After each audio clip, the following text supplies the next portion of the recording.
The mirror. It was a strange find, tucked away in the far corner of an old antique shop I'd never noticed before. The mirror was huge, at least 6 feet tall, with a dark, ornate frame carved with twisting vines and strange symbols that almost seemed to move if you looked too closely. The glass itself was strangely dim, as though something was clouding it from behind. The shopkeeper warned me. "That mirror's been returned 3 times, he said, his voice low and hesitant. "Customers say it reflects things that shouldn't be there." I laughed it off. Old mirrors always had a strange aura, and besides, I loved things with a history, especially if they were a little creepy. So I bought it. The first night, I hung it in my bedroom. I couldn't stop looking at it, feeling almost hypnotized by the murky glass and the frame's twisted patterns. But as I was drifting to sleep, I thought I saw something strange out of the corner of my eye. A faint shadow in the mirror. I glanced back, expecting it to be my own reflection.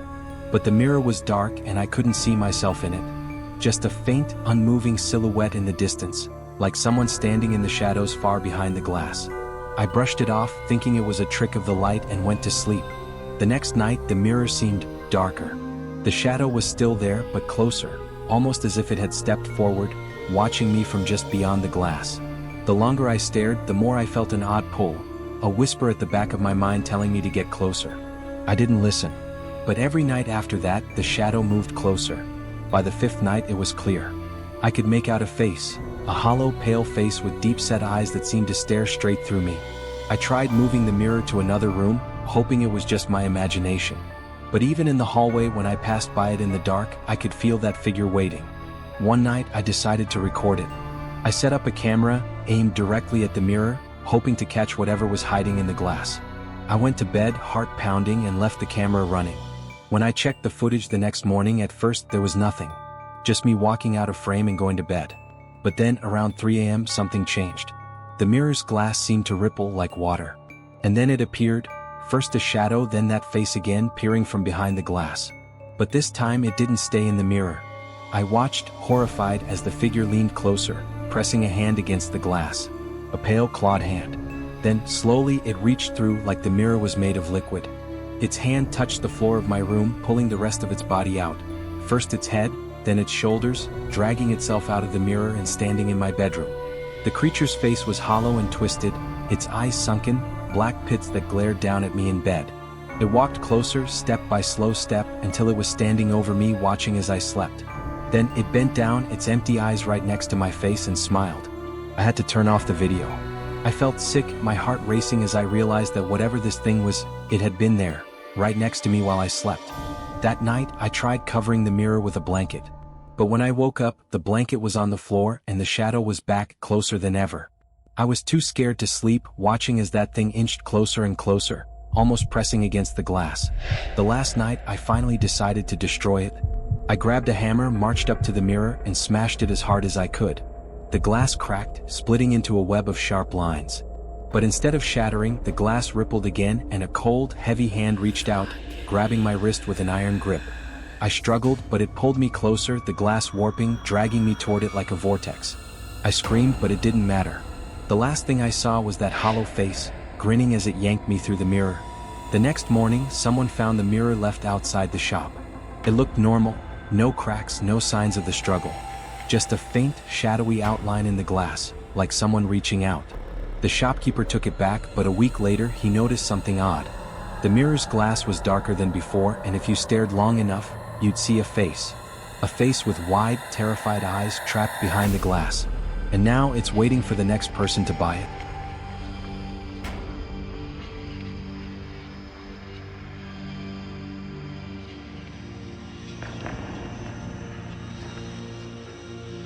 The Hello Kitty broadcast incident. In 2008, a strange and deeply unsettling incident took place in Japan, specifically in Sapporo, Hokkaido. To this day, the event remains shrouded in mystery, though fragments of it continue to be whispered about in certain online communities. It's become known as the Hello Kitty broadcast incident. The night of May 17, 2008, started normally for most families. Kids across Sapporo were settling in front of their televisions, eager to watch their favorite show, The Adventures of Hello Kitty and Friends. It was a safe, wholesome show that aired every Saturday evening on KZK-TV, a local Hokkaido broadcasting channel. The show usually ran without incident. bright colors, cheerful music, and simple storylines that entertained children and reassured parents. However, on this particular night, things took a dark and surreal turn. At exactly 5:32 p.m., as the show transitioned from a commercial break, the screen flickered. Families might have expected technical issues, but no one could have anticipated what happened next. The usual cheerful Hello Kitty theme music didn't resume. Instead, the screen turned to static, and a jarring, high-pitched frequency filled the airwaves, sending a chill up the spine of anyone watching. The static faded, and an image appeared. It was the familiar Hello Kitty animation, but something was terribly wrong. Hello Kitty's signature smile was missing, replaced by a vacant stare that seemed almost lifeless. Her usually bright eyes were replaced with hollow, inky black voids, as if something had drained all expression from her face. The screen glitched, and the image zoomed in unnaturally close to Hello Kitty's face. There were visible distortions and shadows where her eyes should have been, and every few seconds, a flicker of something dark seemed to swim within them. Children watching the broadcast began to cry, and parents reported feeling a strange unease, though most assumed it was a temporary technical glitch. Then the Hello Kitty figure began to speak, though the voice was distorted, slow, and gravelly. It was nothing like Hello Kitty's usual sweet voice. It sounded layered, as if several voices were speaking at once, all in a deep, raspy whisper. "Kawaii," it murmured, the voice sending an involuntary shudder down the spine of those watching. It repeated, "Kawaii, kawaii, kawaii," as if chanting the word in a twisted mockery of the show's usual cheerfulness. Then, with no warning, the scene shifted. The screen showed a dimly lit room. It was hard to make out any details. It was as if the room had been intentionally left vague, shrouded in shadow. In the center of the frame was what appeared to be a small table, and on it lay a doll, a Hello Kitty doll, but dirty, stained with what appeared to be old, darkened spots, as if it had been forgotten in some damp, decaying corner for years. The room was silent except for the faint hum of static. The camera zoomed closer to the doll, and the silence grew louder, more oppressive. Some families said they felt the air grow heavy, almost like the broadcast was invading their living room. As the camera lingered on the doll, parents would later report a sickening feeling, a sense that they were being watched. Some claimed that, in the corner of the screen, a dark figure seemed to shift just out of frame, but it was hard to tell if it was real or just the flickering shadows. And then, without warning, the doll's head twisted. Its blank, lifeless eyes stared directly into the camera, and it opened its mouth wide, wider than any doll should be able to, an impossibly large, unnatural grin. A distorted voice came from it, low and guttural in broken Japanese. The voice muttered phrases like, "Come closer," and "I see you," repeating them until the words melted into an unintelligible, garbled sound. Viewers reported that the audio was accompanied by barely audible background noises, whispers, footsteps, and something that sounded disturbingly like the soft, restrained sobs of a child. Just as abruptly as it began, the broadcast returned to normal, picking up in the middle of an episode of The Adventures of Hello Kitty and Friends, as if nothing had happened. The show went on, and no apology or acknowledgement followed. The KZK-TV network received over 100 calls that night. Parents demanded to know what had happened, furious that something so disturbing had been aired during a children's program. KZK-TV executives claimed it was a technical issue, perhaps a signal hijacking, but their explanation didn't satisfy many. An investigation was launched by local authorities, and while KZK-TV insisted they had no control over the content aired during that time, it became clear that they, too, had no concrete explanation for what happened. What made the incident stranger was how it seemed to leave a lasting impact on the families who had seen it. Children reported nightmares, often waking up in the middle of the night screaming that the doll was watching them.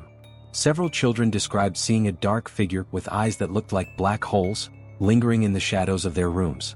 Over the next few weeks, rumors started to spread about other strange occurrences, static voices coming through baby monitors, children talking to imaginary friends who seemed to share eerily similar descriptions, and stories of Hello Kitty dolls suddenly appearing where they hadn't been left. The investigation led to more questions than answers. Authorities were unable to trace the origin of the signal interruption, though it was widely assumed that it had been the work of an unknown hacker. Technicians at KZK-TV confirmed that no breach in their system had been detected, but their broadcasting signal had somehow been altered, if only for a few minutes. The footage from that night was, according to the station, corrupted. When investigators attempted to review the broadcast, the screen only showed static, and all audio was reduced to an indecipherable hum. Strangely, none of the recordings captured on DVRs or personal devices showed any signs of the incident. Over time, interest in the case waned, though some people who witnessed it continued to look for answers.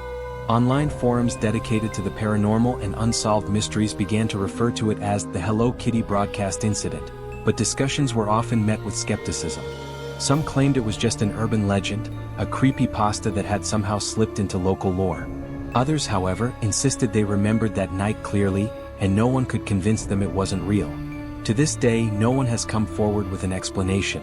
Some speculate it was a psychological experiment, an elaborate prank, or the work of a deranged hacker. A few believe it was something darker, something that had left a permanent mark on the families who had seen it, a twisted warning hiding in the guise of an innocent children's show.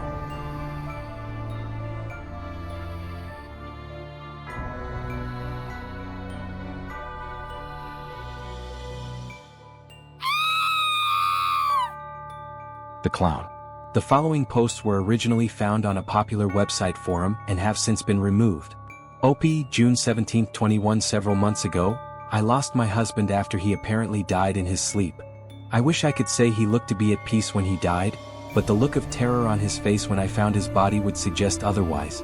Now, I'm no doctor and I haven't seen many dead bodies, so I assumed his ghastly expression was a normal occurrence. Something related to the muscle fibers expending their last ADP stores to cause one last final muscle contraction, a final abnormal neurological firing resulting in an odd last facial expression.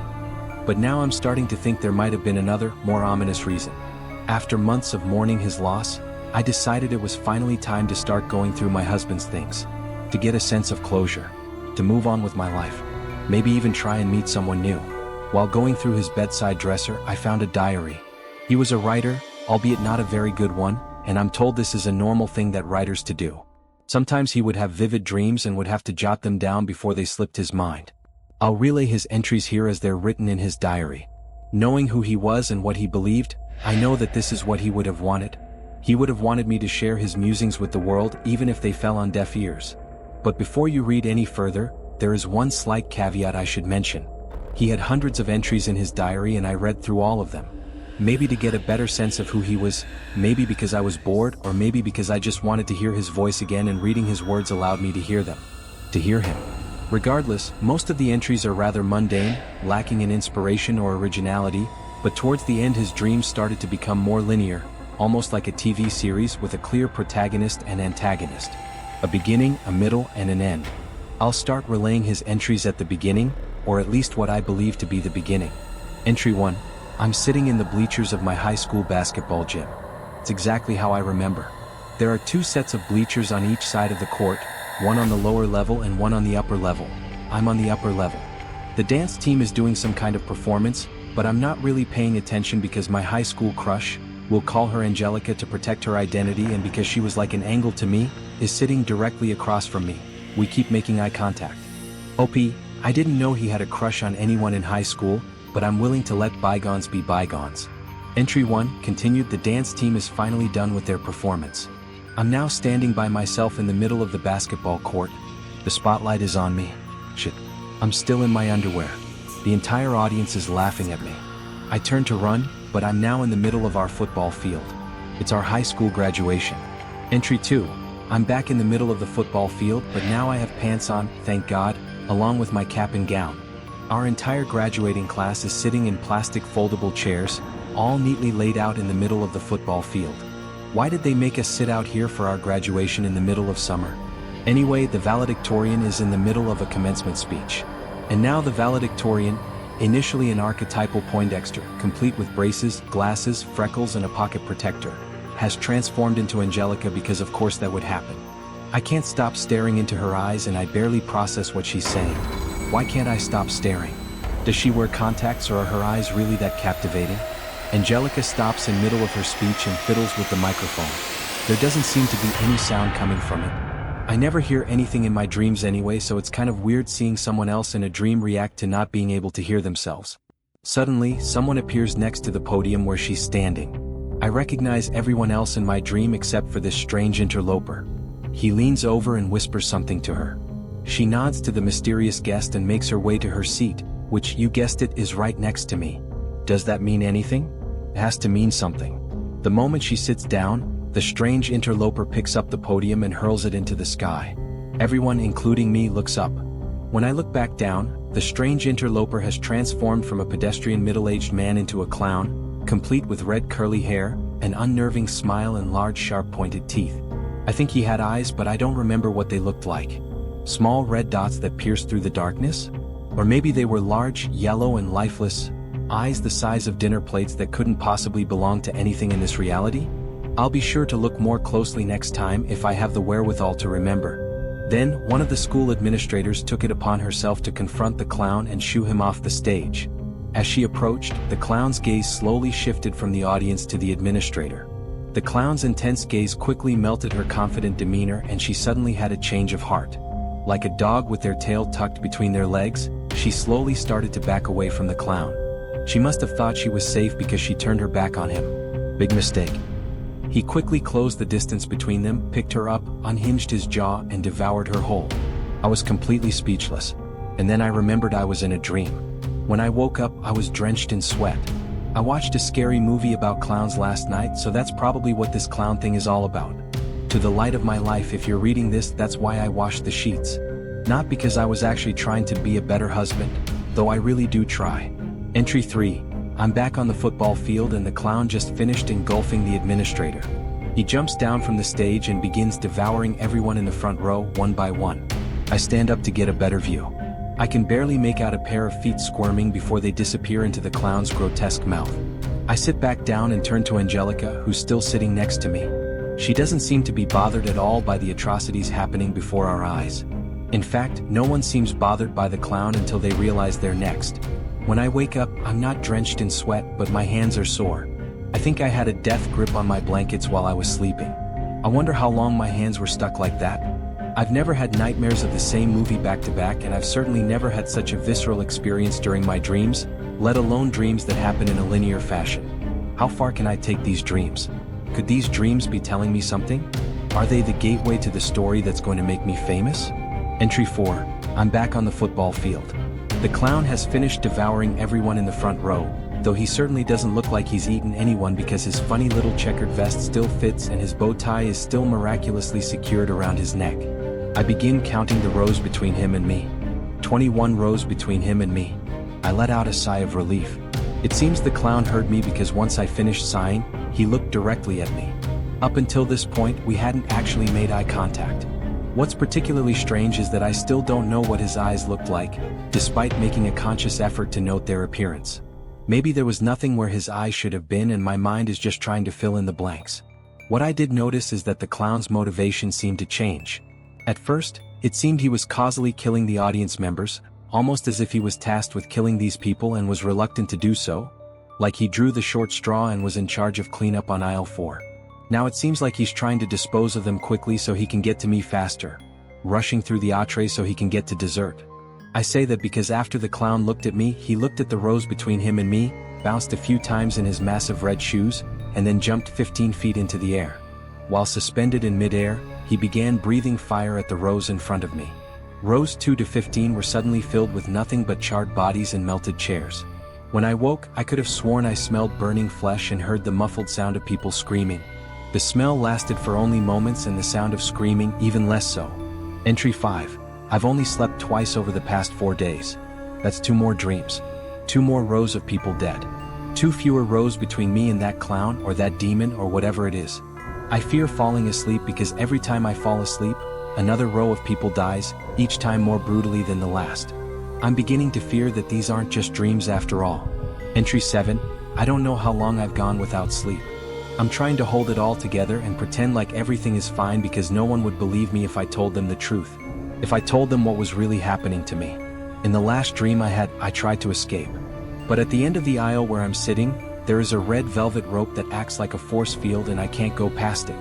There's another red velvet rope on the other side of the aisle and I can't go past that one either. I tried jumping over my seat, but I immediately woke up. I dare not try that again because the clown is now undoubtedly at row 19, waiting for me to drift off to sleep. Entry 8. This time my dream was different. I was still at my graduation and the rows of dead bodies were still there, but this time the clown spoke. I actually heard the clown speak. In a guttural voice that shook my innards, the clown said, "You can't stay awake forever. He then raised his right hand and decapitated everyone in row 19 with one swift movement, looking me dead in the eyes as he killed them. I woke up in tears. This can't be happening to me. This can't be real. Is this some kind of prank? Am I in some kind of weird psychological experiment? Entry 9. I can't believe I fell asleep again. Row 20 is dead. My row is next. I fear that if I fall asleep again I may never wake up. Entry 10. I made it 5 days on a combination of coffee and energy drinks before my body finally crashed.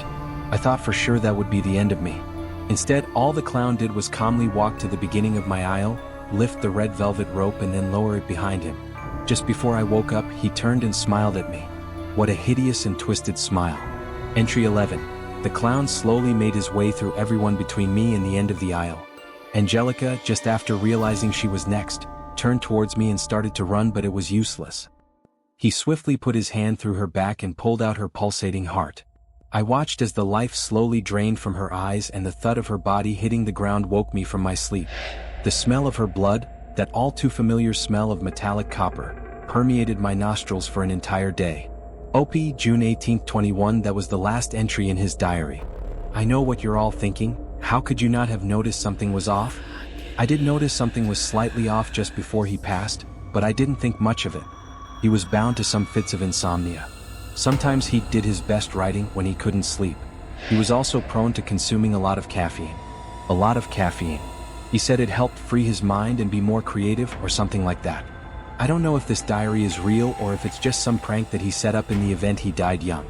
He had kind of a weird sense of humor. Has anyone experienced anything like this before? OP, June 19, 21. I just had a dream that I was at my high school graduation. We were in the middle of a football field and the valedictorian was giving a speech. If anyone has experienced anything like this, please share. OP, June 20th, 21. Someone please help me. I'm begging you.